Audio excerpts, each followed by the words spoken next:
मैं एक बार फिर से आमंत्रित करता हूँ, प्रभु की आराधना में हमारी अगुवाई करेंगे।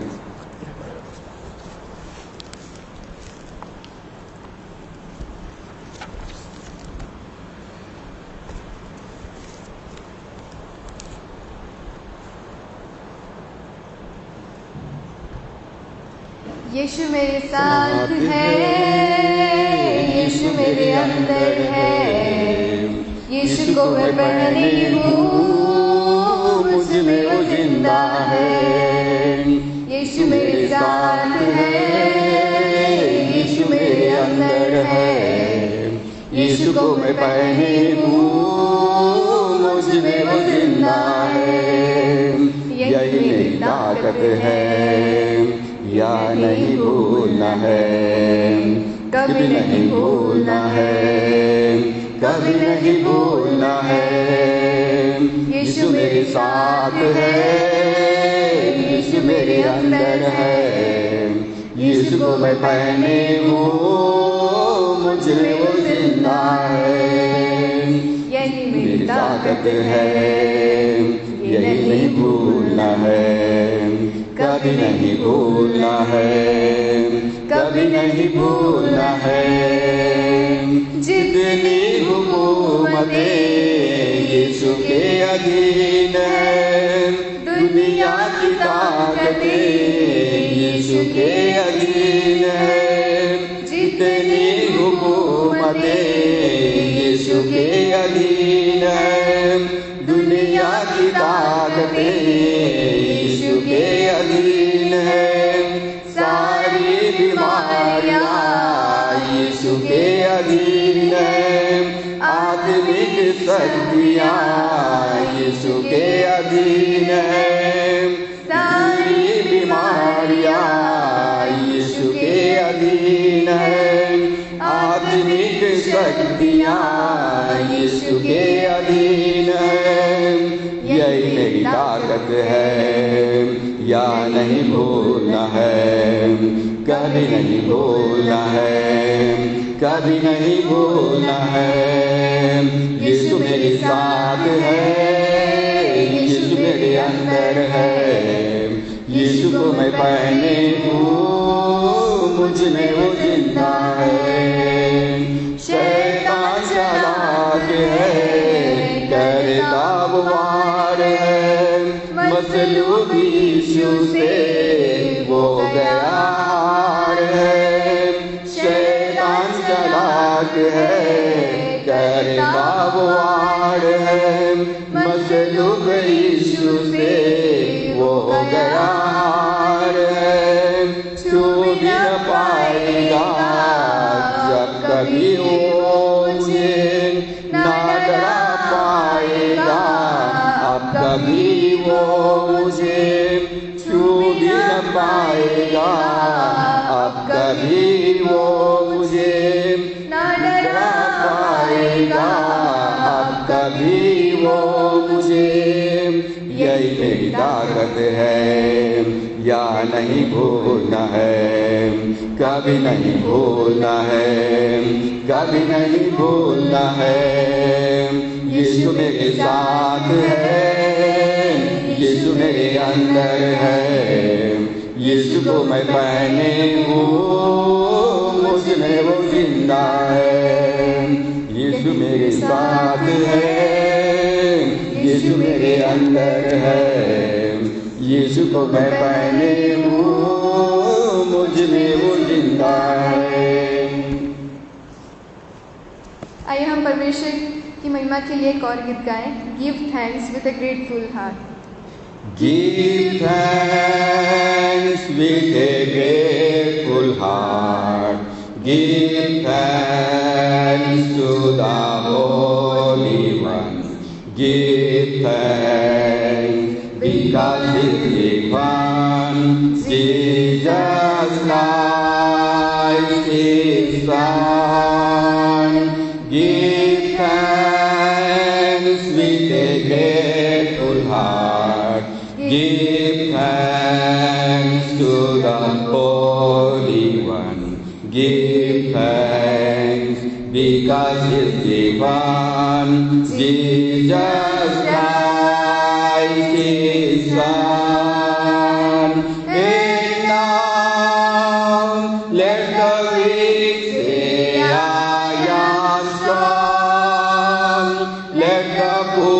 say I am rich because of what the Lord has done for us. Hey, now let the weak say I am strong. Let the poor say I am rich because of what the Lord has done for us. Give thanks. धन्यवाद आभारी दिल से दो, धन्यवाद उसको जो पवित्र है, धन्यवाद क्योंकि वो दिया यीशु की स्थापना को। धन्यवाद आभारी दिल से दो, धन्यवाद उसको जो पवित्र है, धन्यवाद क्योंकि वो दिया यीशु के स्थापना को। और आप कहे कमजोर मैं बलवान, कहे गरीब मैं धन्यवान, उसके कारण जो उसने किया हमारे लिए। और कहे कमजोर मैं बलवान, कहे गरीब मैं धन्यवान, उसके कारण जो उसने किया हमारे लिए। धन्यवाद।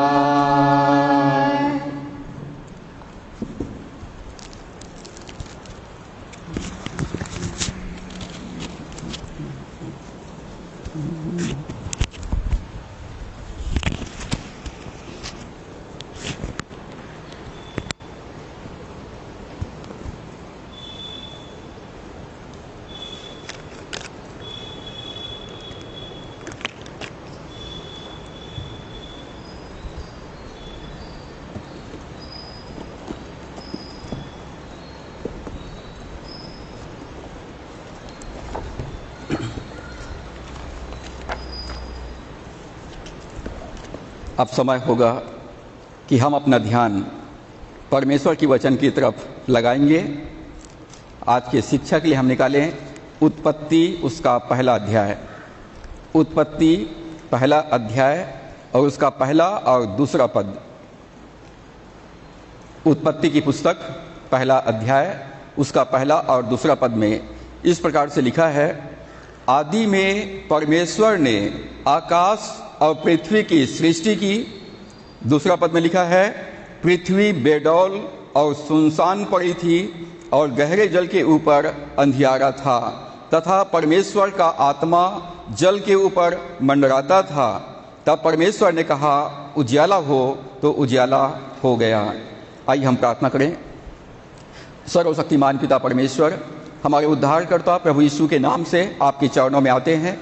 आपके जीवित वचन के लिए धन्यवाद करते हैं, सुंदर समय के लिए धन्यवाद करते हैं, पवित्र आत्मा की उपस्थिति के लिए हम धन्यवाद करते हैं। प्रिय पवित्र आत्मा, हम आपका स्वागत करते हैं। हमारे जीवन में आइए, वचन का प्रकाशन हमको दीजिए, हमारी आत्मिक आंखों को ज्योतिर्मय कीजिए। परमेश्वर के वचनों को हमारे हृदय के पटिये पर लिखिए, ताकि परमेश्वर का वचन हमारे पाँव के लिए दीपक और मार्ग के लिए उजियाला होने पाए। पिता परमेश्वर, वचन की सेवकाई के लिए मैं अपने आप को तेरे हाथों में सौंपता हूँ। मुझे अपने लहू में ढांपिए, वेदी के अंगारों से मेरे ओठों को स्पर्श कीजिए और मुझ में हो करके अपने वचनों को बोलिए, ताकि मेरे मुंह से निकलने वाला एक एक शब्द आपकी ओर से हो और सुनने वाले सुनाने वालों के लिए आशीषमय होने पाए। जहाँ तक ये आवाज़ जाता है पिता परमेश्वर, आपका इनॉइंटिंग पावर रिलीज होने पाए और हर एक विश्वासी तेरी गर्माहट को, तेरी उपस्थिति को, तेरी मौजूदगी को महसूस करने पाए। होने दे परमेश्वर, आज की वचन हर एक विश्वासियों के जीवन में परमेश्वर एक नई आशीष, एक नई प्रकाशन को लेकर आने पाए। आगे की संपूर्ण आराधना पर आपकी आशीष को चाहते हुए विनती उद्धारकर्ता प्रभु यीशु के नाम से मांगते हैं, आमीन। हमारा रविवार की आराधना का सीरीज है इन क्राइस्ट रेवलेशन, मसीह में प्रकाश। उसका ये पार्ट 2 है और इसके अंतर्गत हम सीखेंगे द प्री एडमाइट वर्ल्ड।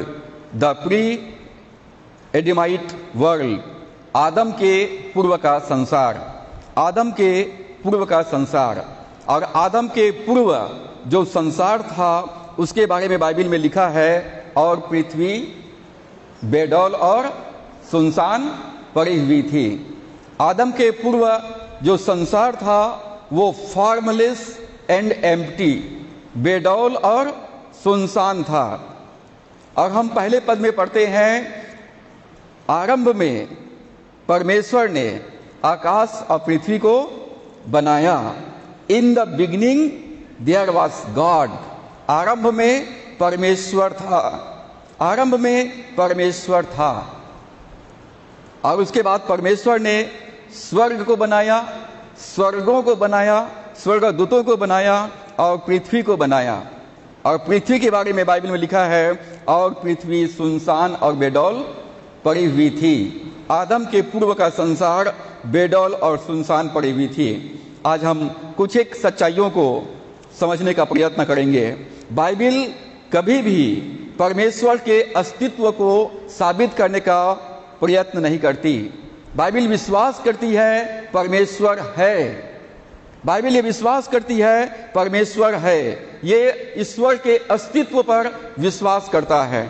इब्रानियों 11:6 में लिखा है, और परमेश्वर के पास आने वालों को विश्वास करना चाहिए कि वो है और अपने खोजने वालों को प्रतिफल देता है। परमेश्वर अपना अस्तित्व को अपने सृष्टि के द्वारा से प्रकट किया है। परमेश्वर अपनी सृष्टि में स्पष्ट रूप से अपने आप को प्रकट किया है। रोमियो की पत्री 1 अध्याय और उसके 20 पद में लिखा है, परमेश्वर के अनदेखे गुण अर्थात उसकी सनातन सामर्थ्य और परमेश्वरत्व जगत की सृष्टि के समय से उसके कामों के द्वारा देखने में आते हैं। परमेश्वर के अनदेखे गुण, परमेश्वर का सनातन सामर्थ्य, परमेश्वर का व्यक्तित्व सृष्टि के समय से, परमेश्वर के कामों के द्वारा से हम देख सकते हैं। पूरा सृष्टि जो है परमेश्वर की महिमा का वर्णन कर रहा है। भजन संहिता 19 अध्याय और उसके 1 पद में लिखा है, आकाश ईश्वर की महिमा का वर्णन कर रहा है और आकाश मंडल उसकी हस्तकला को प्रकट कर रहा है। बाइबल कहती है आकाश परमेश्वर की महिमा का वर्णन कर रहा है। आकाश और आकाश मंडल परमेश्वर की हस्त रचना को प्रकट कर रहा है कि परमेश्वर ने मुझे बनाया है।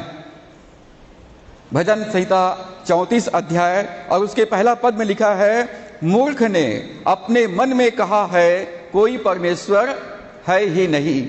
मूर्ख ने अपने मन में कहा है कोई परमेश्वर है ही नहीं। वे बिगड़ गए, उन्होंने घिनौने काम किए हैं, कोई सुकर्मी नहीं। जो लोग परमेश्वर के अस्तित्व पर विश्वास नहीं करते, जो लोग परमेश्वर के अस्तित्व को नहीं मानते हैं, वे बिगड़ जाते हैं। वे उनका चरित्र बिगड़ जाता है और वे घिनौने काम करते हैं। क्यों बिगड़ जाते हैं?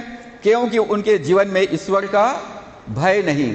जिनके जीवन में ईश्वर का भय नहीं रहता वो बिगड़ जाता है, उनका चरित्र बिगड़ जाता है और वे अपने मर्जी से जीवन व्यतीत करते हैं। और इसलिए बाइबल कहती है केवल एक मूर्ख व्यक्ति ही कह सकता है कि ईश्वर नहीं है, और वो उनका चरित्र बिगड़ जाता है। नीति वचन 23 अध्याय और उसके 9 पद में लिखा है, मूर्खों के सामने न बोलना, नहीं तो वह तेरे बुद्धि के वचनों को तुच्छ जानेगा। मूर्ख लोग तर्क वितर्क करेंगे, विश्वास नहीं करेंगे, तो मूर्खों के सामने कभी भी नहीं बोलना है। एक कहावत है, भैंस के आगे बीन बजाए और भैंस रहे पगुराए। आप भैंस के सामने में बीन बजाएंगे तो पगुराता रहेगा, उसको कुछ असर नहीं होगा। और उसी प्रकार से मूर्खों के सामने आप बोलेंगे तो वो आपके वचन पर विश्वास नहीं करेंगे। तो बाइबल जो है परमेश्वर के अस्तित्व को साबित करने का कोशिश नहीं करता। परंतु बाइबल ये विश्वास करती है कि परमेश्वर है। दूसरी बात, आरंभ में परमेश्वर था। आरंभ में परमेश्वर था। आदि में परमेश्वर ने आकाश और पृथ्वी की रचना की। आदि मतलब आरंभ, शुरुआत। इससे पहले कि कुछ और अस्तित्व में था, परमेश्वर वहां था। परमेश्वर था और परमेश्वर ने स्वर्गों को बनाया, स्वर्गदूतों को बनाया और पृथ्वी को बनाया। परमेश्वर वहां था। There was God. जब परमेश्वर कहता है जा, तो परमेश्वर कहता है तू जा, मैं वहां हूं। परमेश्वर कहता है आ, मैं यहां हूं। तो हमें विश्वास करना है, जब परमेश्वर कहता है जा तो हमको जाना चाहिए। जब परमेश्वर कहता है आ तो हमको आना चाहिए। जब परमेश्वर कहता है ये काम कर तो हमको करना चाहिए, क्योंकि परमेश्वर वहां पर उपस्थित है। यूहन्ना पहला अध्याय के पहला पद में लिखा है, आदि में वचन था, वचन परमेश्वर के साथ था और वचन परमेश्वर था। आदि मतलब शुरुआत। शुरुआत में क्या था? वचन था। वचन परमेश्वर के साथ था और वचन परमेश्वर था। इसका मतलब है शुरुआत में परमेश्वर था, आदि में परमेश्वर था। अय्यूब 38 अध्याय 2 से 4 पद को हम पढ़ेंगे। अय्यूब की पुस्तक, जितनों के पास बाइबल है आप निकाल सकते हैं, जो महत्वपूर्ण वर्सेस है उसको निकालिए। अय्यूब 38 अध्याय 2 से 4 पद को हम पढ़ेंगे। यहां पर परमेश्वर अय्यूब से प्रश्न करता है, यह कौन है जो अज्ञानता की बातें कहकर युक्ति को बिगाड़ना चाहता है? पुरुष के समान अपनी कमर बांध ले, क्योंकि मैं तुझसे प्रश्न करता हूं और तू मुझे उत्तर दे। जब मैंने पृथ्वी की नेव डाली तब तू कहां था? यदि तू समझदार हो तो उत्तर दे। परमेश्वर अय्यूब से प्रश्न करता है, जब मैंने पृथ्वी की नेव डाली तब तू कहां था? जब मैं सृष्टि का निर्माण किया उस समय तू कहां था? मुझे उत्तर दे। ये सच है कि हमें इसे स्वीकार करने के लिए विश्वास की आवश्यकता है कि परमेश्वर ने आकाश और पृथ्वी को बनाया। इसको स्वीकार करने के लिए विश्वास की जरूरत है। बिना विश्वास के आपका दिमाग तर्क वितर्क करता रहेगा। हमें विश्वास करना है परमेश्वर है। हमें विश्वास करना है कि परमेश्वर ने सारी सृष्टि की रचना किया। परमेश्वर ने सारी सृष्टि की रचना किया है। इब्रानियों 11 अध्याय के 3 पद में लिखा है, विश्वास ही से हम जान जाते हैं कि सारी सृष्टि की रचना परमेश्वर के वचन के द्वारा हुई है। हम कैसे जानते हैं कि परमेश्वर ने सारी सृष्टि की रचना किया है? तो विश्वास से हम जानते हैं। हम विश्वास करते हैं परमेश्वर है, हम विश्वास करते हैं परमेश्वर ने सारी सृष्टि की रचना किया है। तो आरंभ में परमेश्वर था। तीसरी बात, आरंभ में परमेश्वर था। तो आरंभ मतलब शुरुआत कब हुआ? शुरुआत कब हुआ? आरंभ कितने समय पहले हुआ?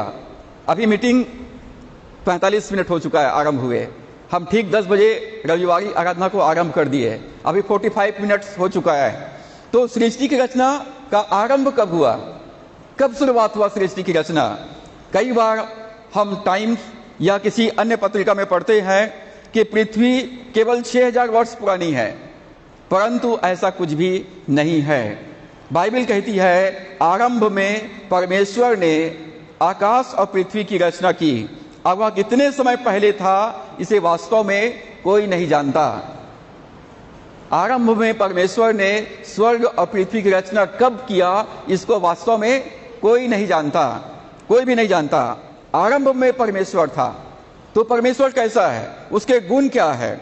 तो परमेश्वर अनंत काल से अनंत काल तक है ना। उसका जो शुरुआत है वो अनंत काल से है, उसका जो अंत है वो अनंत काल तक रहेगा।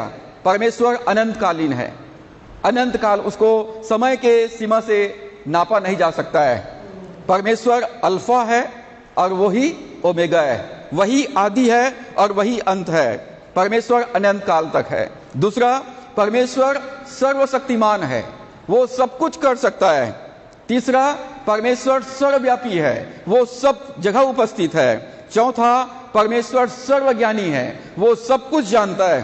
पांचवा, परमेश्वर प्रेमी है, वो सारे मानव जाति से प्रेम करता है। परमेश्वर दयालु है, तरस खाने वाला परमेश्वर है, विलंब से क्रोध करने वाला अति करुणामय परमेश्वर है। और परमेश्वर अनुग्रह करता है, जिसके हम लायक नहीं है परमेश्वर हमको उसके लायक बना देता है। परमेश्वर अनुग्रहकारी है और परमेश्वर पवित्र है। परमेश्वर कहता है पवित्र बनो क्योंकि तुम्हारा बुलाने वाला पवित्र है।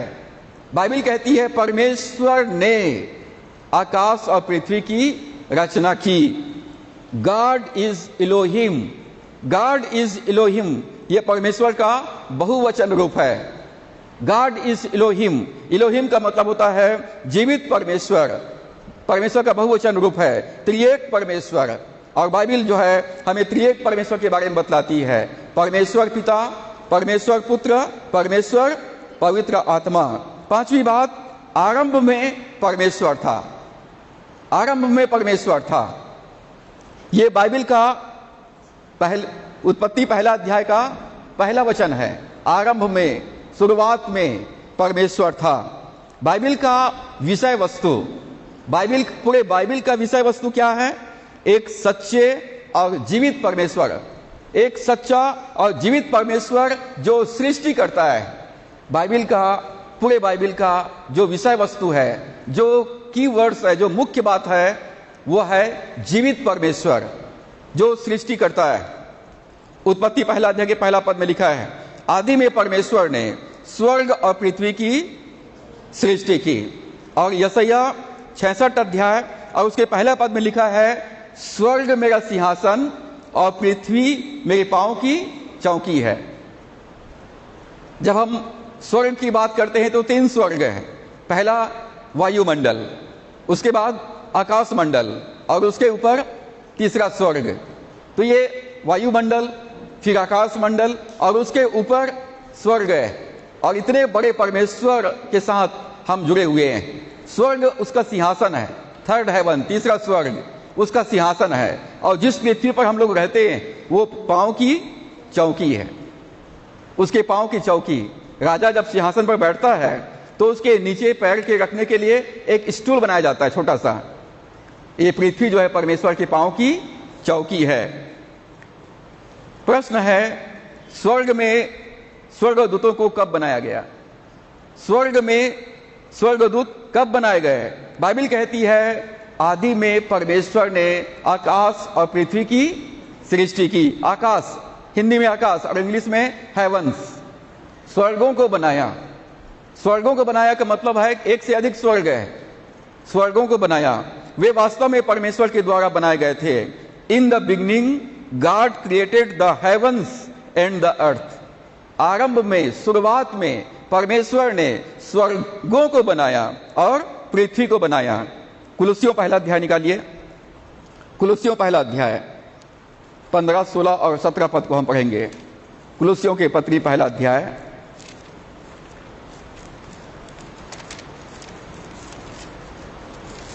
उसका 15, 16 और 17 पद को हम पढ़ेंगे। यहां पर लिखा है, वह तो अदृश्य परमेश्वर का प्रतिरूप और सारी सृष्टि में पहिलौठा है, क्योंकि उसी में सारी वस्तुओं की सृष्टि हुई, स्वर्ग की हो अथवा पृथ्वी की, देखी या अनदेखी। क्या सिंहासन, क्या प्रभुताएं, क्या प्रधानताएं, क्या अधिकार, सारी वस्तुएं उसी के द्वारा और उसी के लिए सृजी गई है। वही सब वस्तुएं प्रथम है और सब वस्तुएं उसी में स्थिर रहती है। पौलुस कहता है चाहे वो देखी हो या अनदेखी, चाहे वो दृश्य में हो या अदृश्य में हो, मतलब एक ऐसा दुनिया है जो हमारी आंखों से हमको दिखाई नहीं दे रहा है।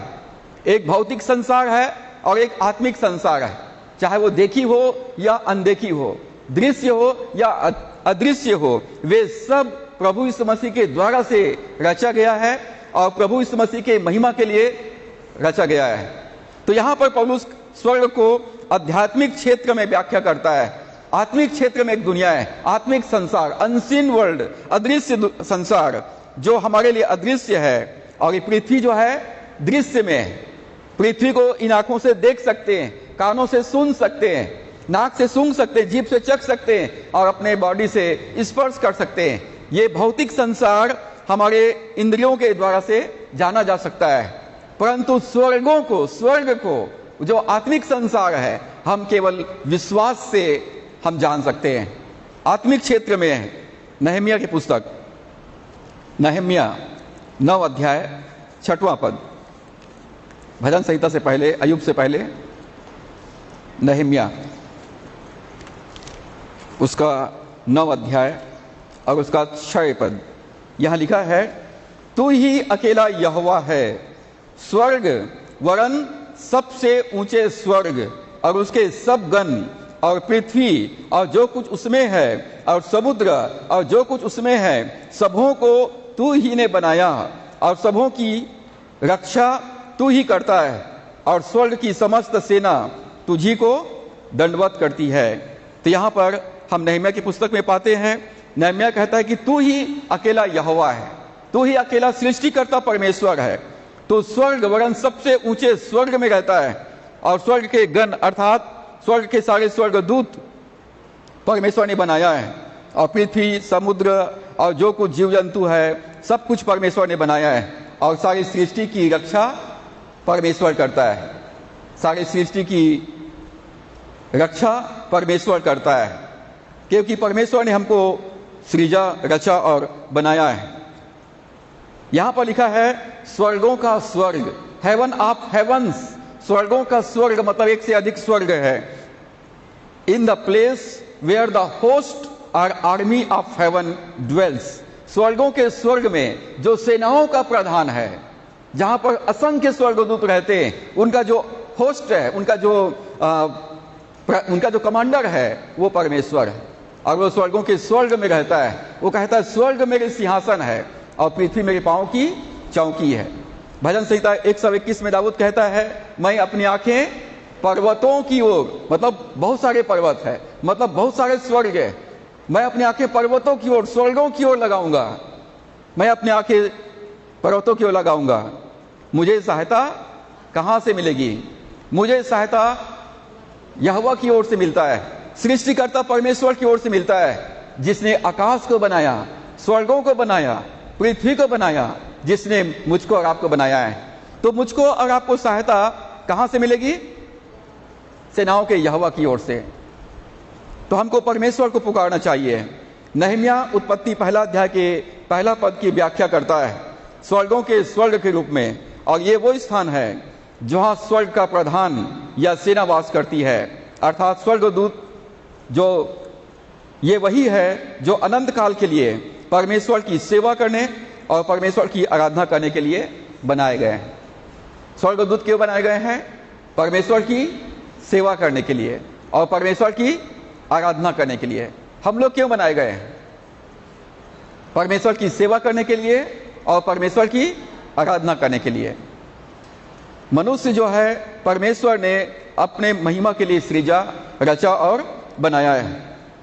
और हमने अय्यूब उसका 38 2 से 4 पद में हमने पढ़ा है, जहां पर परमेश्वर कहता है कि जब मैं पृथ्वी की नींव डाली तब तू कहां था?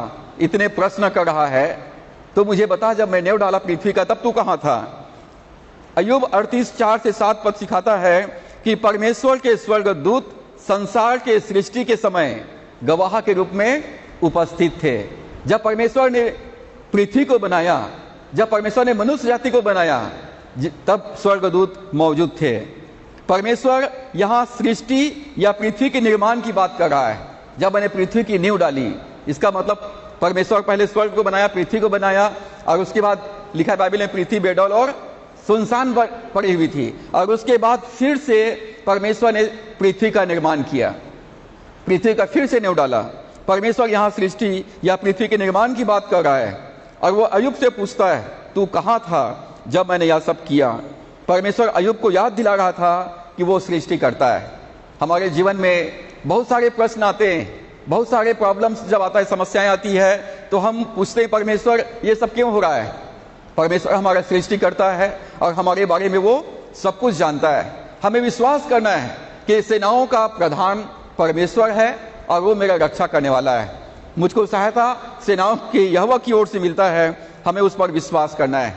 अय्यूब प्रश्न करता है बहुत सारा, तो परमेश्वर सिखा रहा है, अय्यूब तुमको विश्वास करना चाहिए कि मैं सृष्टिकर्ता परमेश्वर हूं और मैं तेरे साथ में हूं। परमेश्वर कहता कि मैं सृष्टिकर्ता परमेश्वर हूं और अय्यूब तू केवल एक मनुष्य है। और अय्यूब वहां पृथ्वी के निर्माण को देखने के लिए मौजूद नहीं था। जब परमेश्वर पृथ्वी को बना रहा था उस समय अय्यूब वहां पर उपस्थित नहीं था। मनुष्य कब बनाया गया? परमेश्वर ने 6 दिन में सारे सृष्टि का मतलब पृथ्वी का रचना किया। सारे सृष्टि की रचना परमेश्वर ने 6 दिनों में किया और 6वें दिन में परमेश्वर ने मनुष्य की रचना किया। और जब मनुष्य को बनाया जा रहा था तब स्वर्गदूत वहां पर मौजूद थे। स्वर्गदूत वहां पर मौजूद थे। यशायाह उसका 37 उसका 16 पद, यशायाह 37 अध्याय 16 पद।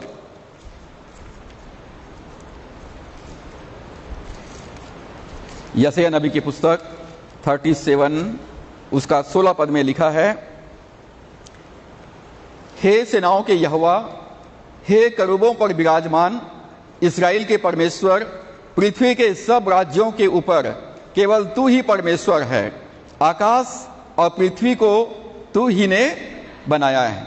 तो यहां पर परमेश्वर जो है, यशायाह कहता है सेनाओं के यहोवा, मतलब असंख्य स्वर्गदूत है, सेना है परमेश्वर के पास और उनका प्रधान, उनका होस्ट परमेश्वर है। करूबों पर विराजमान मतलब स्वर्गदूतों के ऊपर परमेश्वर है। इस्राएल का परमेश्वर पृथ्वी के सब राज्यों के ऊपर, सारे देशों के ऊपर केवल यीशु मसीह है। आकाश और पृथ्वी को तूने ही बनाया है। और ये पद हमको कहता है कि यद्यपि पृथ्वी हजारों साल पहले बनाया गया था, आरंभ में परमेश्वर ने स्वर्गीय क्षेत्र में और सांसारिक क्षेत्र में, स्वर्गीय क्षेत्र में आकाश को बनाया, आकाश मंडल को बनाया, स्वर्ग को बनाया और भौतिक क्षेत्र में परमेश्वर ने पृथ्वी को बनाया। तो परमेश्वर ने 2 प्रकार के संसार की रचना किया, एक अदृश्य संसार और दूसरा दृश्य संसार। जो आत्मिक क्षेत्र में है, जो स्वर्ग है, वो अदृश्य है और पृथ्वी भौतिक क्षेत्र में है। और जब उत्पत्ति के 2 पद को हम पढ़ते हैं तो लिखा है पृथ्वी सुनसान और बेडौल पड़ी हुई थी। पृथ्वी सुनसान और बेडौल पड़ी हुई थी।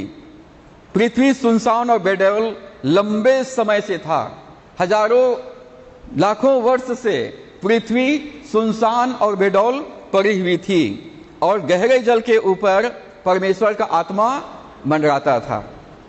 पृथ्वी सुनसान और बेडौल पड़ी हुई थी और परमेश्वर की आत्मा गहरे जल के ऊपर मंडराता था। परमेश्वर ने आकाश और पृथ्वी को बनाया और 2 पद में लिखा है पृथ्वी सुनसान और बेडौल पड़ी हुई थी और पृथ्वी के ऊपर पानी है, गहरे जल है और उसके ऊपर परमेश्वर की आत्मा मंडरा रहा है। पृथ्वी हजारों करोड़ों साल पुराना है। पृथ्वी हजारों करोड़ों साल पुराना है और मानव का इतिहास 6000 वर्ष पुराना है। पृथ्वी को परमेश्वर ने आदि में बनाया है। आदि में परमेश्वर ने आकाश और पृथ्वी की रचना की और पृथ्वी सुनसान और बेडौल पड़ी हुई थी, जल से ढपा हुआ था। गहरे जल के ऊपर परमेश्वर की आत्मा मंडराता था और उसके हजारों करोड़ों साल बाद परमेश्वर ने पृथ्वी का पुनर्निर्माण किया, क्योंकि पृथ्वी बिगड़ चुका था, फॉर्मलेस, बेडौल हो चुका था, शून्य हो चुका था। और इसलिए वो गीत गाया गया है कि शून्य से लेके तूने मुझे रच लिया अपने ही रूप में। पृथ्वी हजारों करोड़ों वर्ष पुराना है और मानव का इतिहास 6000 वर्ष पुराना है। अब प्रश्न है, पृथ्वी सुनसान और बेडौल पड़ी हुई थी, इसका क्या मतलब है? पृथ्वी सुनसान और बेडौल पड़ी हुई थी, इसका क्या मतलब है? The earth was formless and void. Formless, बेडौल, कोई आकार नहीं, जीरो, शून्य, पानी से पूरी तरह से ढपा हुआ था और एकदम अंधकार था। गहरे जल मतलब कुछ भी रोशनी नहीं था, वहां पर जीवन नहीं था, जीवन समाप्त हो चुका था। इसके लिए इब्रानी शब्द का अर्थ है खालीपन, फॉर्मलेस, बेडौल, खालीपन या जंगल, बियाबान जंगल जहां कोई मानव नहीं रहता है, या बंजर भूमि जहां पर कोई उत्पादन नहीं होता है। खालीपन, जंगल या बंजर भूमि, पृथ्वी उजाड़ और निर्जन पड़ी हुई थी।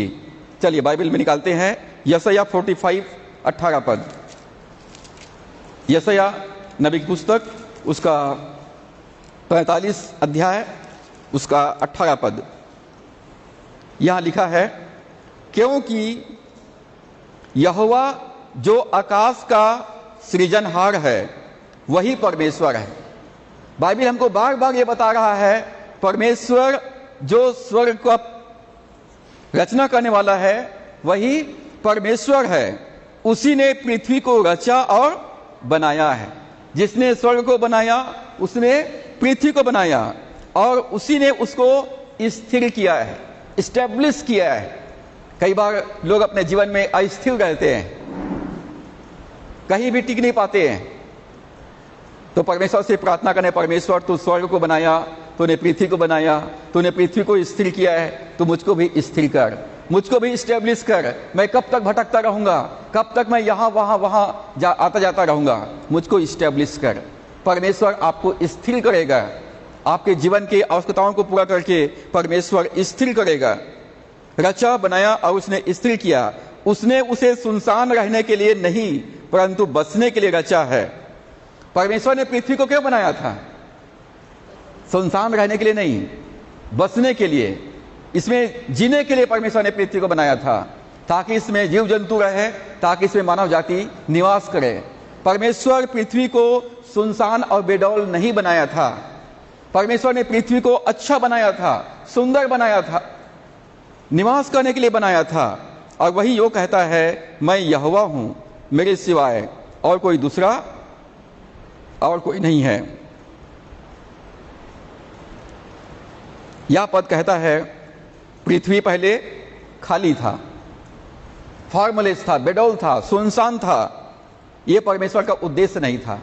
यदि आज आपके जीवन में गरीबी है, बीमारी है, या आपके पास अस्थिरता है, तो परमेश्वर ने मुझको और आपको इस प्रकार से नहीं बनाया है। यह परमेश्वर का उद्देश्य नहीं है। परमेश्वर का उद्देश्य है कि पृथ्वी पर मानव जाति निवास करे, इस संसार पर शासन करे और परमेश्वर की महिमा करे। तो बाइबल कहती है, परमेश्वर ने पृथ्वी को खाली नहीं बनाया था। परमेश्वर का उद्देश्य नहीं था खाली रखना, क्योंकि उसने इसे बसने के लिए बनाया था। बाइबल बताती है पृथ्वी बेडौल और सुनसान पड़ी हुई थी। तो ये बेडौल और सुनसान कैसे हो गया? ये कैसे बिगड़ गया? पृथ्वी कैसे फॉर्मलेस हो गया? कैसे शून्य हो गया? गहरे जल कैसे आ गया? अंधियारा कैसे हो गया? प्रकाश देने वाले लोग सब कहां चले गए? आदम के पूर्व का जो संसार था वो बेडौल और सुनसान हो गया। और दूसरी बात, गहरे जल के ऊपर अंधियारा था। जो दूसरा शब्द है गहरे जल, मतलब उसकी कोई अथाह नहीं। समुद्र की गहराई जो है अथाह होती है, तो गहरे जल के नीचे में पृथ्वी था, बेडौल, सुनसान, फॉर्मलेस, और उसके ऊपर में अथाह पानी है, गहरा जल है, और गहरे जल के ऊपर में परमेश्वर की आत्मा मंडरा रहा था। कभी कभी आपने आकाश में बाज पक्षी को देखा है? एक जगह मंडराते रहता है, एक ही जगह मंडराते रहता है। क्यों मंडराता है? वो अपने शिकार के तलाश में रहता है, या फिर कोई पक्षी अपने घोंसले के ऊपर में क्यों मंडराते रहता है? क्योंकि उसका बच्चे नीचे में है। आकाश से पक्षी जो है मंडराते रहता है, इसका मतलब है कि उसका बच्चा वहां है, वो उसकी रक्षा करने के लिए आकाश से मंडरा रहा है उसके ऊपर। तो परमेश्वर की आत्मा गहरे जल के ऊपर एक पक्षी की भांति क्या कर रहा है? मंडरा रहा है। हम गीत गाते हैं, आत्मा मंडलाता, आत्मा मंडलाता, पेंते कुस्त के दिन समान आत्मा मंडलाता। अंधे देखते हैं, लंगड़े चलते हैं यीशु मसीह के नाम से, और आत्मा आज भी पूरे पृथ्वी पर मंडरा रहा है, ताकि अंधे देखने लगे, लंगड़े चलने लगे और जो खाली है वो भर दिया जाए। परमेश्वर की आत्मा आज आप जहां भी हैं, आपके ऊपर आत्मा मंडरा रहा है। आपको परमेश्वर के वचन की जरूरत है। परमेश्वर ने कहा उजियाला हो, और उजियाला हो गया। जब आप अपने लिए परमेश्वर का वचन बोलेंगे तो पवित्र आत्मा वचन को लेगा और आपके जीवन में उजियाला लाएगा। Darkness was over the surface of the deep. गहरे जल के ऊपर परमेश्वर का आत्मा मंडरा रहा था। परमेश्वर सृष्टि करता है और परमेश्वर अपनी सृष्टि को कभी भी नहीं छोड़ता। परमेश्वर कहता मैं तुमको न तो कभी छोड़ूंगा और न कभी त्यागूंगा, मैं तुमको धोखा नहीं दूंगा, तू मेरा है, मैंने तुझे रचा है, बनाया है, तू मेरे दृष्टि में बहुत ही अनमोल और आदरणीय है। तो परमेश्वर का वायदा है कि मैं तुम्हें कभी भी नहीं छोड़ूंगा और कभी भी नहीं त्यागूंगा। परंतु वहां पर केवल अंधेरा था, केवल अंधेरा था। पृथ्वी को किसने ढांप लिया था? गहरे जल ने ढांपा हुआ था। गहरे जल को कौन ढांपा हुआ था? अंधेरे ने ढांपा हुआ था। अंधेरे के ऊपर में कौन था? परमेश्वर की आत्मा था, पवित्र आत्मा था। और यहां पर जीवन के लिए कोई भी जगह नहीं था। पृथ्वी पूरी तरह से ढपा हुआ है पानी से, गहरे जल ने ढांपा हुआ है और अंधकार ने ढांपा हुआ है और आत्मा मंडरा रहा है। कई बार हमारे जीवन में परिस्थितियां हमको एकदम ढांप लेता है। गरीबी ढांप लेता है, बीमारी ढांप लेता है, असफलता ढांप लेता है, परिस्थितियां हमको ढांप लेता है, अंधकार ढांप लेता है।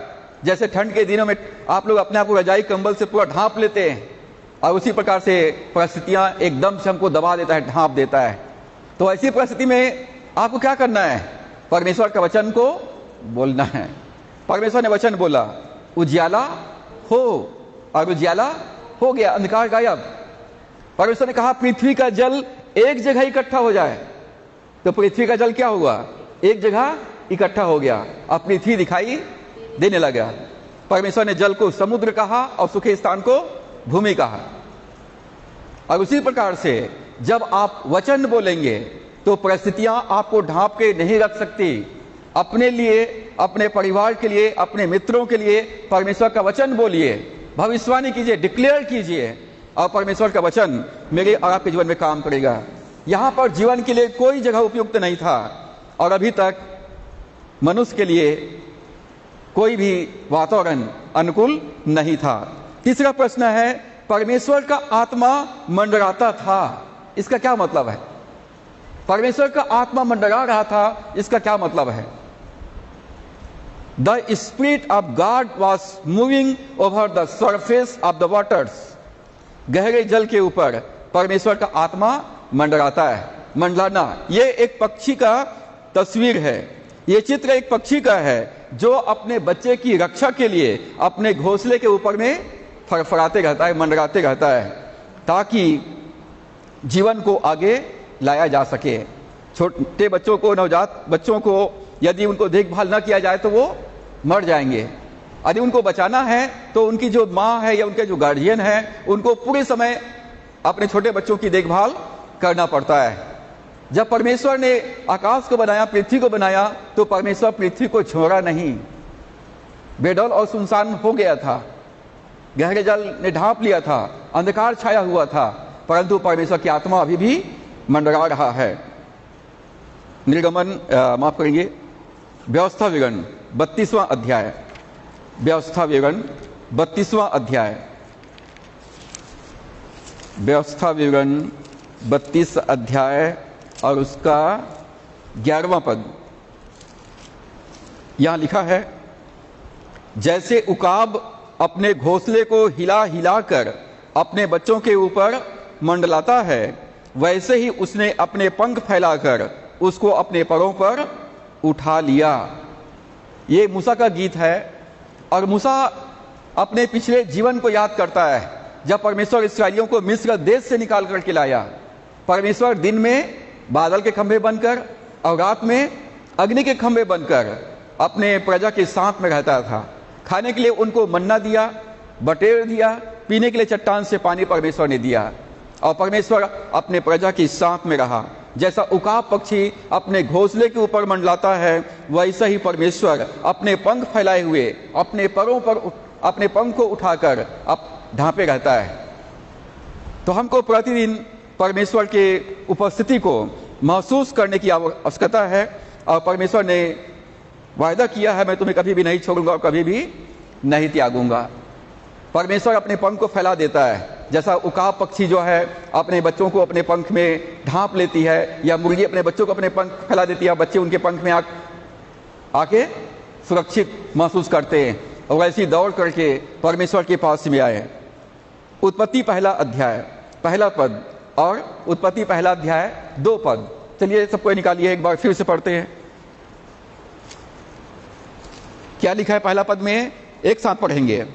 आदि में परमेश्वर ने आकाश और पृथ्वी की सृष्टि की। 2 पद, पृथ्वी बेडौल और सुनसान पड़ी थी और गहरे जल के ऊपर अंधियारा था, तथा परमेश्वर का आत्मा जल के ऊपर मंडराता था। 3 पद, जब परमेश्वर ने कहा उजियाला हो तो उजियाला हो गया। पहला पद, आदि में परमेश्वर ने आकाश और पृथ्वी की सृष्टि की। जब उसने स्वर्ग को बनाया, स्वर्गों को बनाया, स्वर्गदूतों को बनाया, और परमेश्वर ने पृथ्वी को बनाया। स्वर्ग अदृश्य संसार और पृथ्वी दृश्य संसार। जब परमेश्वर ने पृथ्वी को बनाया तो परमेश्वर ने सुंदर बनाया था। जब परमेश्वर ने पृथ्वी की रचना किया तो सुंदर बनाया था, अच्छा बनाया था, लोगों को निवास करने के लिए बनाया था। तो पहला और दूसरे पद के बीच में हजारों करोड़ों साल का गैप है, हजारों करोड़ों साल का अंतराल है, जिसको गैप थ्योरी कहते हैं। हजारों करोड़ों वर्ष का अंतराल है और इसको गैप थ्योरी कहते हैं। पुराना पृथ्वी आदम के पूर्व का संसार कैसा हो गया? बेडौल और सुनसान हो गया। सुनसान कैसे हो गया? मतलब रहने के लायक नहीं रहा, पूरा उजाड़ हो गया, पूरे जल में ढांप दिया गया, पूरे वनस्पति, जानवर, मानव जाति सब नष्ट हो गए, कुछ भी नहीं बचा, अंधकार ने ढांप लिया। गैप थ्योरी बाइबिल और विज्ञान के बीच समस्याओं का समाधान प्रदान करता है। समय और जीवाश्म की समस्या का समाधान ये गैप थ्योरी करती है। वैज्ञानिक लोग बोलते हैं कि हमको एक पक्षी का, एक जानवर का जीवाश्म मिला है और वो इतने करोड़ साल पुराना है, जबकि मानव का इतिहास 6000 साल पुराना है। तो वैज्ञानिक लोगों को जो जीवाश्म जो मिला है वो पुराने पृथ्वी के पशु पक्षियों का, पुराने संसार के प्राणी का जीवाश्म उसको मिला है। इसका मतलब विज्ञान साबित करता है कि बाइबिल सही है। वैज्ञानिक साबित करता है कि बाइबिल की लिखी हुई बातें सच है, कि पृथ्वी हजारों करोड़ों साल पुराना है। आदम के पूर्व एक संसार था जो पानी में डूब करके जल प्रलय से नष्ट हो गया। उत्पत्ति पहला अध्याय के 2 पद में लिखा है जल प्रलय, मतलब गहरे जल, पृथ्वी बेडौल और सुनसान पड़ी हुई थी और गहरे जल के ऊपर प्रलय। प्रलय का मतलब समझते हैं? प्रलय मतलब विनाश, विनाश। और नूह के समय में क्या आया था? जल प्रलय, पानी के द्वारा से विनाश। सदोम और अमोरा में क्या प्रलय आया था? आग, आग के द्वारा से जल प्रलय, आग के द्वारा से विनाश। परमेश्वर ने नूह के समय के संसार को जल प्रलय के द्वारा से नाश कर दिया और सदोम और अमोरा के लोगों को आग के द्वारा से नाश कर दिया। और आदम के पूर्व के जो संसार था वो भी जल प्रलय के द्वारा से विनाश हो गया। तो इस पृथ्वी पर जल प्रलय कितने बार आ चुका है? 2 बार। पहले आदम के पूर्व एक जल प्रलय आया और दूसरा नूह के समय जल प्रलय आया, और दोनों में अंतर है। और जल प्रलय मतलब ये परमेश्वर के न्याय को दर्शाता है। न्याय को सामान्य रूप से जल प्रलय के रूप में माना जाता है। पृथ्वी किससे ढका हुआ था? पृथ्वी किस चीज से ढका हुआ था? पानी से, जल से। पृथ्वी जल से ढका हुआ था। पानी को कौन ढांपा हुआ था? अंधकार ने ढांपा हुआ था, पूरा सुनसान पड़ा हुआ था। और ये जल प्रलय जो आया था, ये इसे लूसीफर का जल प्रलय कहा जाता है। ये जल प्रलय जो आया था उसको लूसीफर का जल प्रलय कहा जाता है। लूसीफर जो स्वर्गदूत है, जब उसको स्वर्ग से पृथ्वी पर गिरा दिया तो परमेश्वर का क्रोध, परमेश्वर का जलजलाहट, परमेश्वर का प्रकोप इतना आया कि पूरे पृथ्वी को परमेश्वर जल से नाश कर दिया। सारे जीव जंतुओं को, सारे पेड़ पौधों को, पूरे पृथ्वी को परमेश्वर जल प्रलय के द्वारा से नामो निशान मिटा दिया, पूरी तरह से मिटा दिया। हजारों करोड़ों साल तक पानी ढांपा रहा, हजारों करोड़ों साल तक अंधकार छाया हुआ था, पृथ्वी के ऊपर अंधकार छाया हुआ था और परमेश्वर की आत्मा मंडरा रहा था, कुछ काम नहीं हो रहा था। और परमेश्वर ने कहा उजियाला हो, तब उजियाला हो गया। जल प्रलय पृथ्वी पर लूसीफर के विद्रोह के कारण से आया था। जब भी हम परमेश्वर के वचन का विद्रोह करते हैं, बलवा करते हैं, आज्ञा उल्लंघन करते हैं, तो हम अपने जीवन में परमेश्वर के प्रकोप को आमंत्रित करते हैं, परमेश्वर के न्याय को आमंत्रित करते हैं। परमेश्वर कहता है कि यदि तुम मेरी आज्ञा पालन करोगे तो आशीष पाओगे, और आज्ञा उल्लंघन करोगे तो तलवार से मारे जाओगे। परमेश्वर आज्ञा पालन चाहता है। जब हम आज्ञा उल्लंघन करते हैं, या दूसरे शब्दों में हम परमेश्वर की व्यवस्था का उल्लंघन करते हैं या विद्रोह करते हैं, बलवा करते हैं, तो परमेश्वर के क्रोध को, परमेश्वर के प्रकोप को, उसके न्याय को हम अपने जीवन में आमंत्रित करते हैं। आदम के पूर्व संसार में जल प्रलय क्यों आया था? लूसीफर के विद्रोह के कारण से। लूसीफर के विद्रोह के कारण से जल प्रलय आया था और पृथ्वी पूरी तरह से फॉर्मलेस, बेडौल और सुनसान हो गया था। जल प्रलय जो नूह के समय आया था, जल प्रलय के बाद संसार ज्यों का त्यों था। पृथ्वी नाश नहीं हुआ था, पेड़ पौधे नाश नहीं हुए थे, जीव जंतु नाश नहीं हुए थे, मानव जाति वहां पर नाश नहीं हुआ था। लेकिन इसके पहले का जो जल प्रलय आया था उसमें पूरी तरह से नाश हो गया था।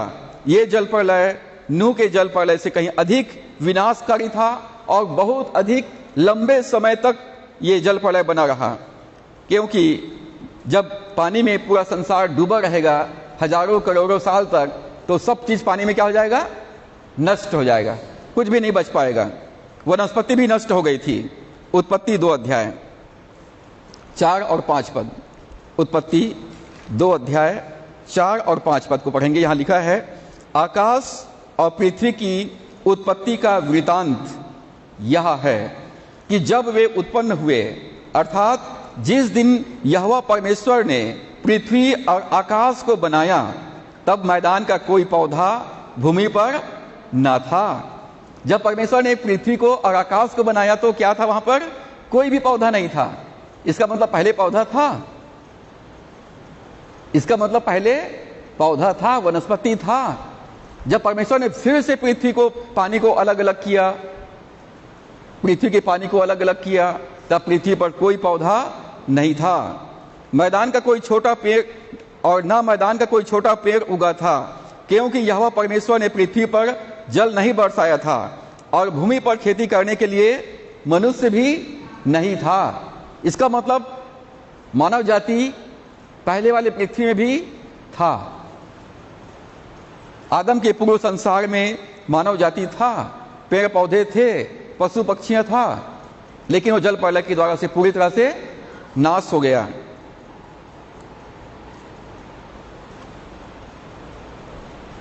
जिस दिन यहोवा परमेश्वर ने पृथ्वी और आकाश को बनाया, तब मैदान का कोई पौधा भूमि पर ना था और भूमि पर खेती करने के लिए मनुष्य भी नहीं था। इसका मतलब है पहले के संसार में मनुष्य थे, पेड़ पौधे थे, पशु पक्षियां था।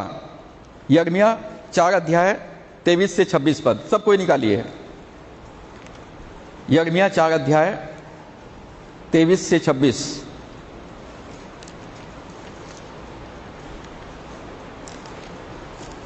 यिर्मयाह 4 अध्याय 23 से लेकर 26 पद। यहां पर विनाश का दर्शन मिलना, परमेश्वर यिर्मयाह को दर्शन के द्वारा से दिखा रहा है। आदम के पूर्व के संसार के बारे में क्या दिखा रहा है? यिर्मयाह कहता है, मैंने पृथ्वी पर देखा, प्रकाशन मिला। वचन पर प्रकाशन हमको जरूरी है। यिर्मयाह को प्रकाशन मिला, पृथ्वी पर देखा। पृथ्वी कैसा था? वह सुनी और सुनसान पड़ी थी। पृथ्वी सुनसान पड़ा हुआ था। और आकाश को देखा और उसमें कोई ज्योति नहीं थी। मतलब आकाश मंडल को देखा तो वहां पर ज्योति पहले था, लेकिन ज्योति की रोशनी चली गई थी। सूर्य अंधेरा हो गया था, चंद्रमा अंधेरा हो गया था, ये सब अपनी रोशनी खो चुका था। इसका मतलब है जो आदि का आरंभ का जो आकाश और पृथ्वी था, पृथ्वी फॉर्मलेस हो गया, बेडौल हो गया, सुनसान हो गया, और आकाश मंडल में जो ज्योति था, सूर्य, चंद्रमा, तारा, ये सब अपने ज्योति वापस ले लिया था। ये सब अंधेरा हो गया था, इसलिए गहरे जल के ऊपर में अंधेरा था। मैंने पहाड़ों को देखा, वे हिल रहे थे। जल प्रलय के कारण से पहाड़ क्या हो रहे थे? हिल रहे थे, सब गिर रहे थे, सब बह रहे थे, और सब पहाड़ियों को वे डोल रही थी। मतलब पूरे पृथ्वी, जंगल, पहाड़, ये सब जल प्रलय में क्या हो रहे थे? आंधी तूफान में पूरा हिल रहे थे। फिर मैंने क्या देखा? कोई मनुष्य भी ना था, पूरा मनुष्य जाति नाश हो चुका था, और सब पक्षी भी उड़ गए थे।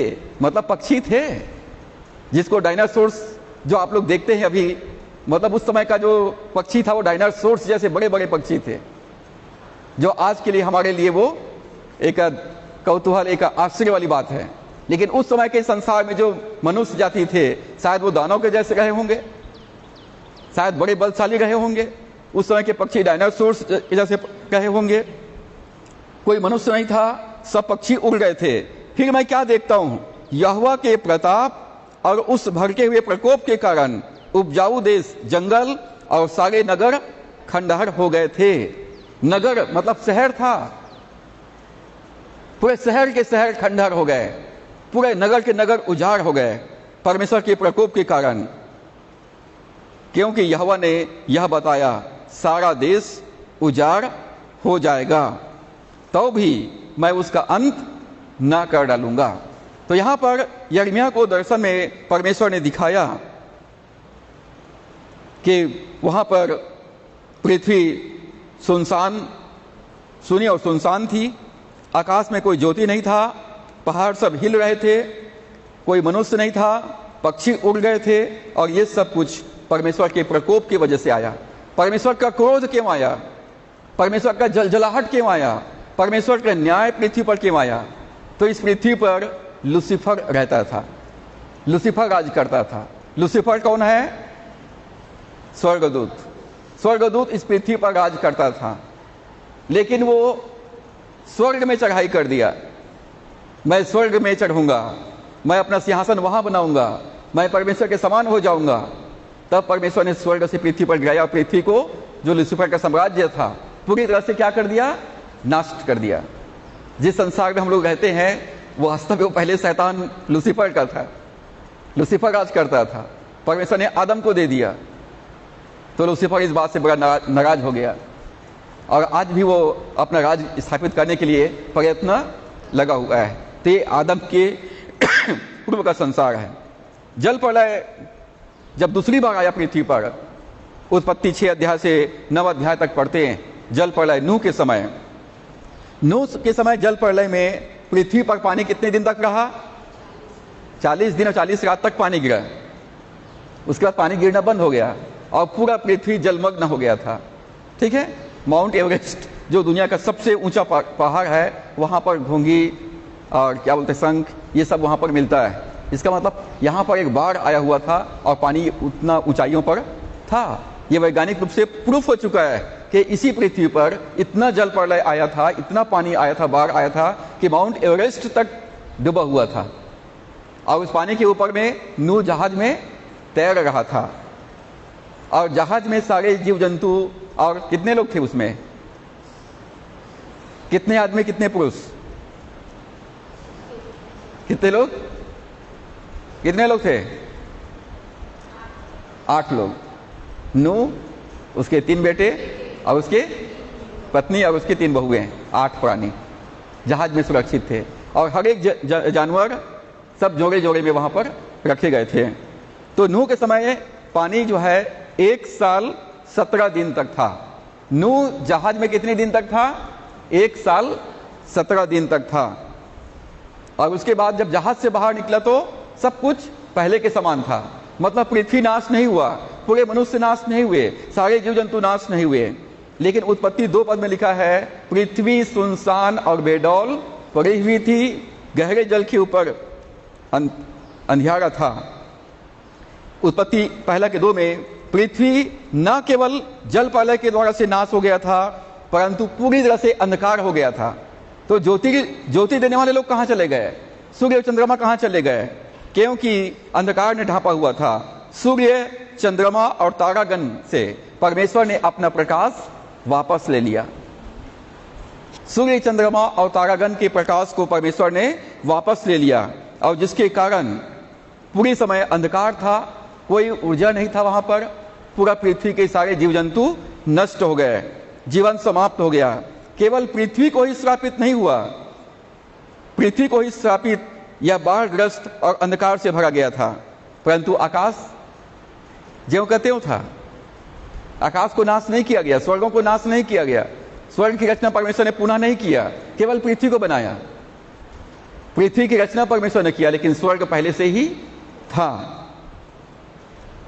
उत्पत्ति पहला अध्याय 1 और 2 पद इस बात को प्रमाणित करता है कि आदम के पूर्व एक संसार था जिसे जल प्रलय के द्वारा से नष्ट किया गया, जिसके कारण वर्तमान संसार को बनाना आवश्यक हो गया, ताकि पृथ्वी के विषय में परमेश्वर का मूल उद्देश्य साकार हो सके। परमेश्वर का उद्देश्य क्या है? यशायाह 45 का 18 पद, यशायाह 45 उसका 18 पद, यहां लिखा है, भला होता कि तू मेरी आज्ञाओं को ध्यान से सुना होता, तब तेरी शांति नदी के समान और तेरा धर्म समुद्र की लहरों के समान होता। जब हम भलाई का काम करेंगे, जब परमेश्वर की आज्ञाओं का पालन करेंगे, तब हमारी शांति किसके समान होगी? नदी के समान, और हमारा धर्म समुद्र के लहरों के समान होगा। ये परमेश्वर का उद्देश्य है।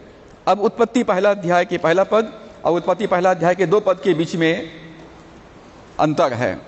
पृथ्वी को परमेश्वर ने जब बनाया तो रहने के लिए बनाया था, बसने के लिए बनाया था, लेकिन कुछ ऐसा हुआ जिससे पृथ्वी सुनसान और बेडल हो गया। क्या हुआ होगा? क्या हुआ इस बीच में जिसके कारण से परमेश्वर का प्रकोप आया? पृथ्वी शून्य हो गई, बेडौल हो गई, पूरी तरह से बिगड़ गया। द अर्थ बिकम वाइड, पृथ्वी पूरी तरह से शून्य हो गई, पृथ्वी सुनसान हो गया, पृथ्वी सुनसान हो गया। यशायाह 34 अध्याय, यशायाह 34 10 और 11 पद, सब कुछ बाइबल में लिखा हुआ है। यशायाह 34 उसका 10 और 11 पद, यहां लिखा है, वह रात दिन ना बुझेगी, उसका धुआं सदैव उठता रहेगा, युग युग वह उजाड़ पड़ा रहेगा, कोई उसमें से होकर कभी ना चलेगा। उसमें धनेश पक्षी और शाही पाए जाएंगे, और वह उल्लू और कौवे का बसेरा होगा। वह उस पर गड़बड़ की डोरी और सुनसान का साहुल तानेगा। यहाँ पर लिखा है, वह युग युग तक उजाड़ पड़ा रहेगा। पृथ्वी कितने साल तक सुनसान और बेडौल पड़ी हुई थी? युग युग तक, मतलब हजारों करोड़ साल तक सुनसान और बेडौल पड़ी हुई थी, और उसमें से होकर कोई कभी नहीं गया। यिर्मयाह 4 अध्याय के 23 से 26 पद में हमने पढ़ा, पृथ्वी सुनी और सुनसान पड़ी थी, आकाश में कोई ज्योति नहीं था, पहाड़ों पर पहाड़ डोल रहे थे, कोई मनुष्य नहीं था, सब पक्षी उड़ गए थे। और तीसरी बात, गहरे जल के ऊपर अंधकार छाया हुआ था, गहरे जल के ऊपर अंधकार छाया हुआ था। और अंधकार पाप को दर्शाता है, अंधकार पाप को दर्शाता है। ये न्याय के चिन्ह के रूप में वर्णित किया गया है। जब प्रभु यीशु मसीह को क्रूस पर चढ़ाया गया था, तब क्या हुआ था? दोपहर के समय में पूरा पृथ्वी अंधकार छाया हुआ था, 3 घंटे तक अंधकार छाया रहा। सूर्य ने अपना रोशनी, अपना मुंह छिपा लिया, अपना मुंह छुपा लिया। और उस समय जब लूसीफर ने विद्रोह किया, बलवा किया, सूर्य, चंद्रमा, तारागण ने अपना मुंह ढांप लिया, पूरा अंधकार हो गया पृथ्वी, और ये नष्ट हो गया। उत्पत्ति पहला अध्याय के पहला पद में लिखा है, आरंभ में परमेश्वर ने आकाश और पृथ्वी की रचना किया। जब परमेश्वर ने बनाया था तो अच्छा था, पृथ्वी को व्यर्थ नहीं बनाया था, परमेश्वर ने पृथ्वी को निवास करने के लिए बनाया था।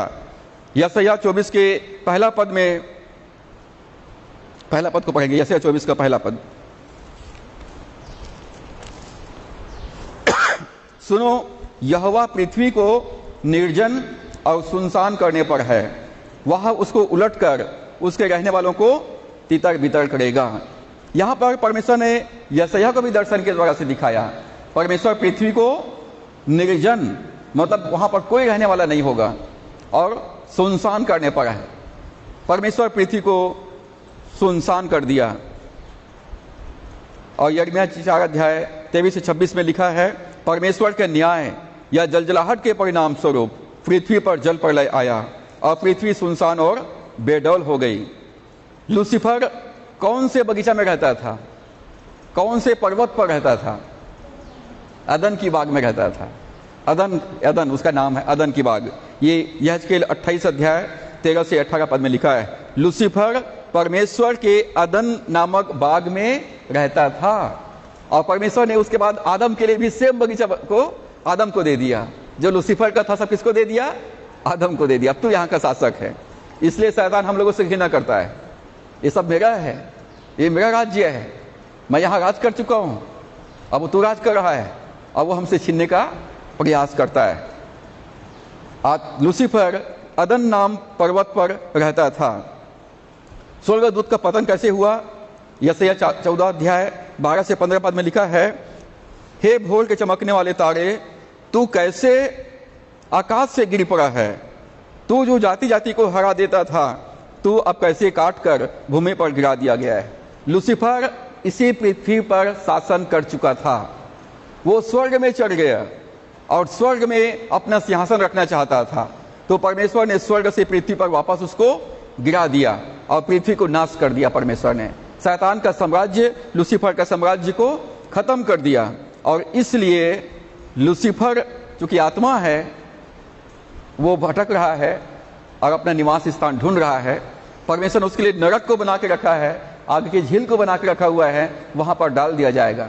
और परमेश्वर ने एक नई सृष्टि बना दिया अपने स्वरूप में, अपने ही समानता में, ताकि हमारे द्वारा से परमेश्वर की महिमा हो। दुनिया का पतन हो गया, दुनिया का पतन हो गया। आदम के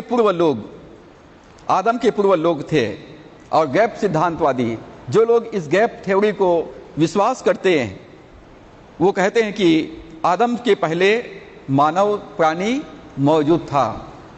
आदम के पहले इस दुनिया में मानव प्राणी मौजूद था, यद्यपि सीधे तौर पर आधुनिक मनुष्यों से संबंधित नहीं है। वे हमारे समान नहीं है या हम उनके समान नहीं है, परंतु मनुष्य था।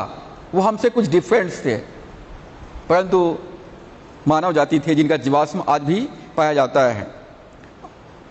उसका अपना एक इतिहास है और उनका इतिहास पापपूर्ण इतिहास है। उस समय के साम्राज्य का, उस समय के संसार का पतन हो गया और आज हमें जो जीवाश्म मिलते हैं वे उनके अस्तित्व की गवाही देते हैं, वो उनके अस्तित्व को प्रमाणित करते हैं। अब हम थोड़ी देर में देखेंगे 2 जल प्रलय है। पहला जल प्रलय लूसीफर का जल प्रलय और दूसरा जल प्रलय नूह का समय का जल प्रलय। लूसीफर के समय का जल प्रलय और नूह के समय का जल प्रलय, दोनों जल प्रलय में कुछ अंतर को हम देखेंगे। जब लूसीफर के समय इस पृथ्वी पर जल प्रलय आया तो पृथ्वी पूरी तरह से नाश हो गया, सुनसान और बेडौल हो गया। जब नूह के समय जल प्रलय आया तो पृथ्वी पूरी तरह से सुनसान और बेडौल नहीं हुआ। लूसीफर के समय में पृथ्वी को पूरी तरह से डुबा दिया गया और पृथ्वी के ऊपर अंधकार छाया हुआ था। नूह के समय में पृथ्वी में अंधकार नहीं था, सूर्य चंद्रमा अपना रोशनी बराबर दे रहे थे। पृथ्वी ढपा हुआ था पानी से, परंतु ज्योति था। आकाश से कोई प्रकाश नहीं था लूसीफर के समय में, परंतु नूह के समय में आकाश से प्रकाश था। लूसीफर के समय में जब जल प्रलय आया तो कोई दिन और रात नहीं था, गहरे जल के ऊपर अंधकार छाया हुआ था हजारों सालों तक। लेकिन नूह के समय में दिन और रात हो गए थे, वहां पर दिन भी होता था और रात भी होता था। लूसीफर के समय में सब वनस्पति नष्ट हो गया, लेकिन नूह के समय में वनस्पति नष्ट नहीं किया गया। लूसीफर के समय का जो जल था परमेश्वर ने एक दिन में सुखा दिया, जल के बीच में अंतर हो जाए। परमेश्वर ने बीच को आसमान कहा, ऊपर को आकाश और पृथ्वी, नीचे को पृथ्वी, और पृथ्वी के जल को परमेश्वर ने कहा एक जगह इकट्ठा हो जाए। एक बार में परमेश्वर ने पृथ्वी के जल को एकत्रित कर दिया। लेकिन नूह के समय जल को एकत्रित होने में, सूखने में बहुत दिन लग गए, महीनों लग गए। लूसीफर के समय पृथ्वी पर प्रकाश के अवरोध के कारण सारे जीव जंतु नष्ट हो गए, क्योंकि सूर्य का रोशनी नहीं था और इसलिए सारे जीव जंतु नष्ट हो गए। लेकिन नूह के समय में सूर्य का रोशनी को रोका नहीं गया था और इसलिए पानी के जो जीव जंतु है वो नहीं मरे हैं। लूसीफर के समय में कोई पशु पक्षी नहीं बचे, आसमान में जो उड़ने वाले पशु पक्षी थे वे सब नष्ट हो गए। लेकिन नूह के समय में पशु पक्षी नष्ट नहीं हुए। लूसीफर के समय में कोई भी मनुष्य नहीं बचा, लेकिन नूह के समय में कितने लोग बच गए? 8 लोग बच गए। लूसीफर के समय में कोई पानी का जहाज नहीं था, लेकिन नूह के समय में पानी का जहाज था। लूसीफर के कारण से पतन हुआ। जल प्रलय लूसीफर के विद्रोह के कारण से आया और नूह के समय में जो स्वर्गदूत थे उन्होंने स्वर्गदूतों के कारण उनके और उस समय के जो मनुष्य थे उनके दुष्टता के कारण पृथ्वी पर जल प्रलय आया। परिणाम क्या हुआ? लूसीफर के समय में कोई भी मछली नहीं बचा, कोई पक्षी नहीं बचा, कोई भूमि नहीं बचा, कोई पशु नहीं बचा, कोई पेड़ पौधे नहीं बचे, सब कुछ नष्ट हो गए। परमेश्वर को दोबारा बनाना पड़ा ये सब। और नूह के समय में सब कुछ पहले से मौजूद था, दोबारा बनाना नहीं पड़ा। तो इस प्रकार से बाइबिल जो है हमको 2 जल प्रलय के बारे में बतलाता है। एक लूसीफर के समय का जल प्रलय, आदम के पूर्व का संसार पूरी तरह से नाश हो गया, और दूसरा नूह के समय का जल प्रलय जिसमें पृथ्वी सुरक्षित थी। नूह के समय का जल प्रलय लगभग 1 साल तक बना रहा, वनस्पति नष्ट नहीं हुई, परंतु लूसीफर के समय में जल प्रलय, उपजाऊ देश जंगल हो गए थे। आदम को आज्ञा दिया गया था फूलो फलो और इस पृथ्वी को अपने वंश से भर जाओ। परमेश्वर ने आदम को आशीष दिया, आदम हवा को आशीष दिया। उत्पत्ति 1 अध्याय 28 पद में, फूलो फलो इस पृथ्वी में भर जाओ और इस पृथ्वी पर अधिकार रखो। 3-fold blessing.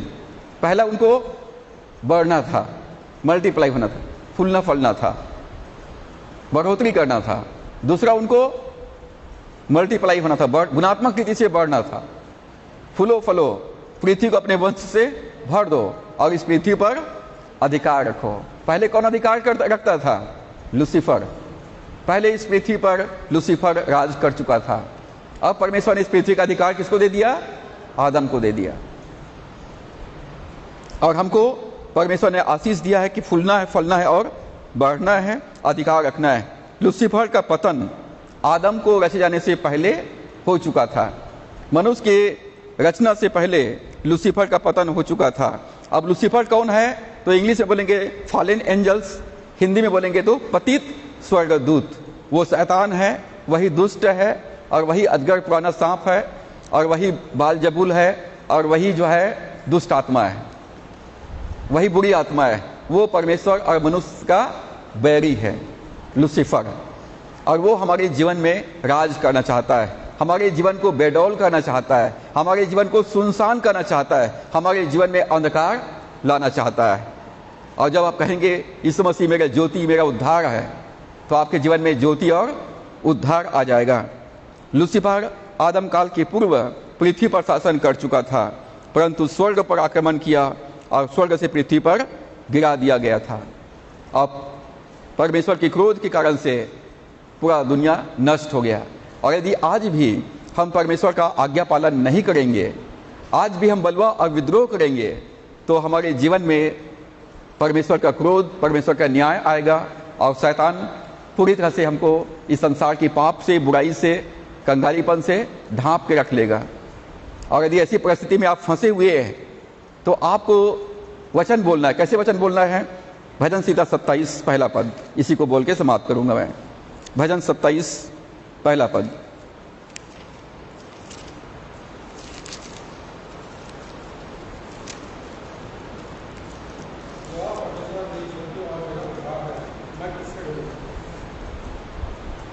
आगे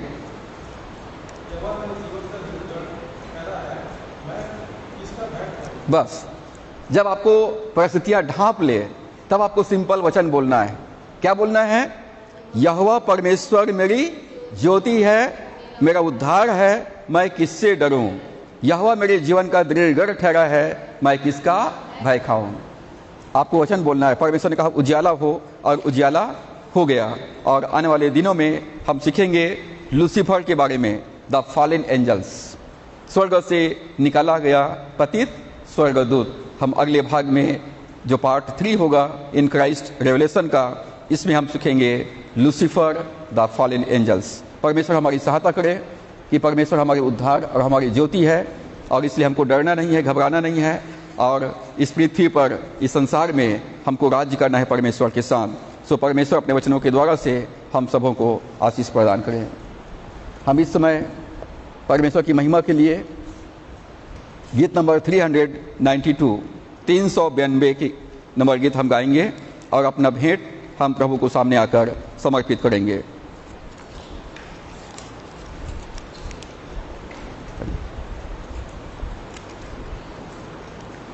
जग सेवक चर है, हम सब सेवक वर है, हम 392।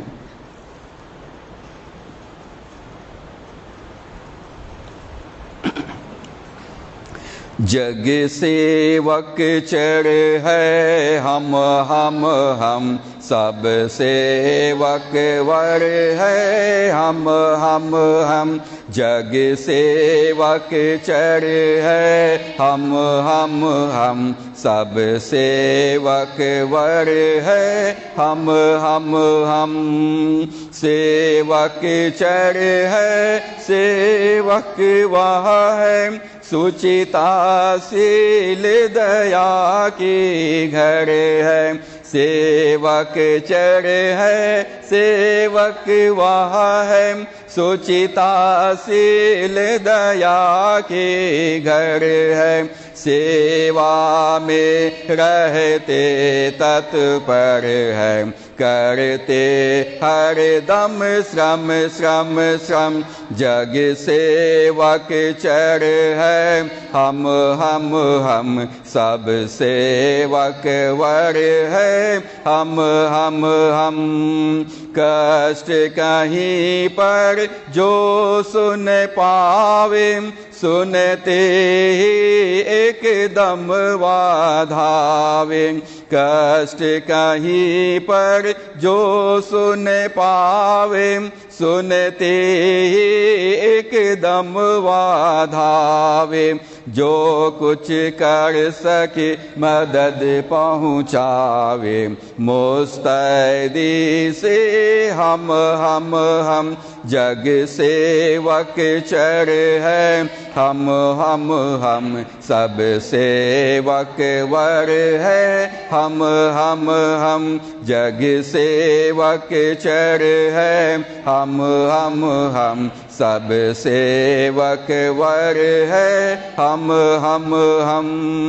चाहे पर रही धूप करी हो, वर्षा की लग रही झड़ी हो, चाहे पर रही धूप करी हो, वर्षा की लग रही झड़ी हो, कड़ाक के बिजली तड़ाक रही हो, चमक रही हो चम जग सेवक चर है, हम सब सेवक वर है, हम जग सेवक चर है, हम सब सेवक वर है, हम आइए हम अपनी आंखों को बंद करें और परमेश्वर का धन्यवाद करें। परमेश्वर है, परमेश्वर कहता है तू जा मैं वहाँ हूँ, परमेश्वर कहता है तू आ मैं यहाँ हूँ, परमेश्वर कहता है तू ये काम कर मैं तुझे आशीष दूंगा। परमेश्वर कहता है मैं तुम्हें कभी भी नहीं छोड़ूंगा और कभी भी नहीं त्यागूंगा। हम धन्यवाद करते हैं पिता, यद्यपि पृथ्वी बेडौल और सुनसान पड़ी थी, गहरे जल ने उसको ढांपा हुआ था, परंतु परमेश्वर तेरी आत्मा मंडरा रहा था निर्माण करने के लिए, सृजन करने के लिए।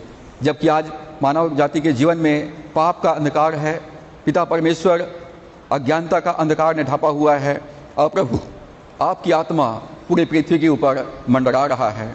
आपने कहा है तुम जगत की ज्योति हो। परमेश्वर दया कर हम इस पृथ्वी पर लोगों के जीवन में हम उजियाला लाने पाएँ। हम धन्यवाद करते हैं पिता, आप हमारे उद्धार और हमारी ज्योति है। हमारे जीवन में, विश्वासियों के जीवन में जो भी अंधकार है, वे सारे अंधकार यीशु के नाम में दूर चले जाए। हर एक प्रकार के रोग और बीमारी, दुर्बलताएं यीशु के नाम से दूर हो जाए। हर एक प्रकार की पाप और बुराई की दुष्ट आत्माएं यीशु के नाम से हर एक विश्वासियों को छोड़कर दूर चली जाए। हर एक प्रकार की गरीबी और निर्धनता की दुष्ट आत्माएं यीशु के नाम से विश्वासियों के जीवन को छोड़कर दूर चली जाए। हर एक प्रकार की उदासी और निराशा की दुष्ट आत्माएं यीशु के नाम से हर एक विश्वासियों को छोड़कर दूर चली जाए। यीशु के नाम से हर एक विश्वासियों के जीवन में उजियाला आ जाए। यीशु के नाम में पिता उनका जीवन का पुनर्निर्माण होने पाए। जो असफल हो गए यीशु के नाम में वो सक्सेसफुल होने पाए।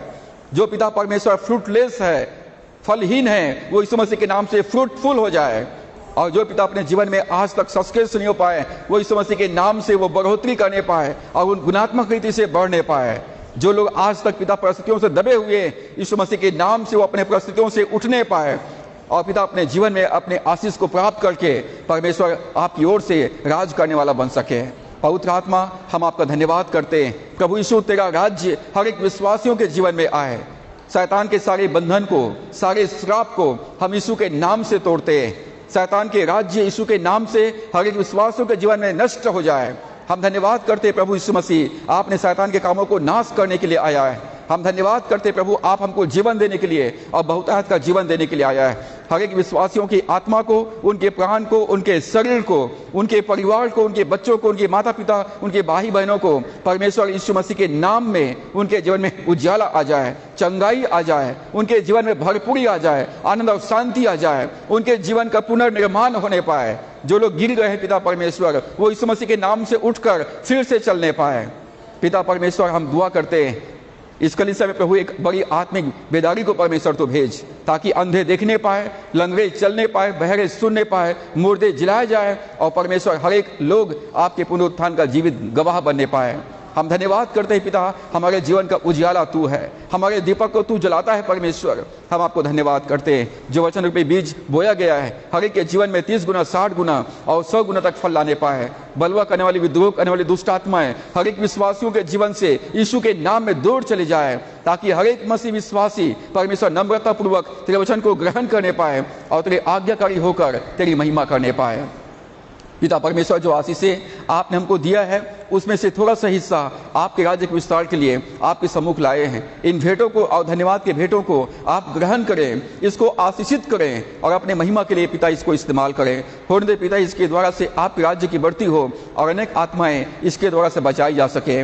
जिन्होंने अपने धन्यवादी भेंट अर्पित किया है, निश्चय पिता उनके जीवन में आपने अद्भुत कार्य किया है। जिन्होंने विश्वास के साथ बीज बोया है पिता, उनके बीजों को प्रभु ग्रहण कर और उनको 100 गुना प्रतिफल प्रदान कर। जो इस समय ऑनलाइन सेवा में सहभागी हैं, जो इसके बाद सुनते हैं, उन सब प्रिय लोगों को मैं तेरे हाथों में सौंपता हूं। जो ऑनलाइन प्रेयर रिक्वेस्ट रखे हुए, परमेश्वर हर एक की मनोकामनाएं यीशु के नाम में पूरा किया जाए, हर एक के मन की प्रार्थनाएं ग्रहण किया जाए। जो बीमार स्वस्थ है वो चंगाई और छुटकारा पाए और जीवन प्राप्त करने पाए। जो फाइनेंशियल क्राइसिस में है वो यीशु मसीह के नाम से भरपूरी को प्राप्त करने पाए। जो बेरोजगार है वो यीशु के नाम में रोजगार प्राप्त करे। जिनके पारिवारिक जीवन में अशांति है, यीशु मसीह के नाम से वहां पर शांति स्थापित हो जाए। प्रभु, अपनी महिमा को हर एक के जीवन में आप प्रकट कीजिए। जो जवान आने वाले दिनों में जल संस्कार के द्वारा से पिता परमेश्वर आपको ग्रहण करने वाले हैं, कलीसिया की संगति में आने वाले, मैं दुआ करता हूँ हर एक के जीवन के अंधकार यीशु के नाम से मिट जाए, उनके जीवन में उजाला आ जाए, उद्धार के अनुभव को प्राप्त करे, नया जीवन का अनुभव प्राप्त करे, आपका जीवित गवाह बनकर प्रभु तेरी मंडली में शामिल होकर तेरी सेवा करने वाली संतान बनने पाए। जब हम यहाँ से विदा होते हैं, अपने घरों को लौटते हैं, हमारी सहायता करके हम जहाँ कहीं भी रहे, परमेश्वर तुझको भाते रहें। धन्यवाद पिता, आपने हमारी प्रार्थना को सुना। हमारी मंडली में जो बुजुर्ग लोग हैं पिता, मैं सारे बुजुर्गों को तेरे हाथों में सौंपता हूँ। उनके संग और साथ में रहे, उनके दाहिने हाथ को थाम कर जीवन यात्रा में आप उन सभी की सहायता अगुवाई कीजिए। परमेश्वर, जो विवाह के योग्य है, जिनका अभी तक विवाह नहीं हो पाया है, मैं दुआ करता हूँ यीशु मसीह के नाम से पिता उनके लिए सुटेबल लाइफ पार्टनर मिलने पाए। हमारे बच्चों के पढ़ाई लिखाई में परमेश्वर आपकी आशीष, आपका अनुग्रह बने रहे। कोई हमारी जवानों को पिता जवानी को तुच्छ न जानने पाए, हमारे बच्चों के एजुकेशन को कोई तुच्छ न जानने पाए। हमारे बच्चों को पिता आप आशीर्वाद प्रदान करें, आशीषित करें, ताकि हर एक लोग परमेश्वर आपका गुणगान करें और आपकी महिमा करें। सारे आशीषों के लिए धन्यवाद करते हुए दुआ उद्धारकर्ता प्रभु यीशु के नाम से मांगते हैं, आमीन।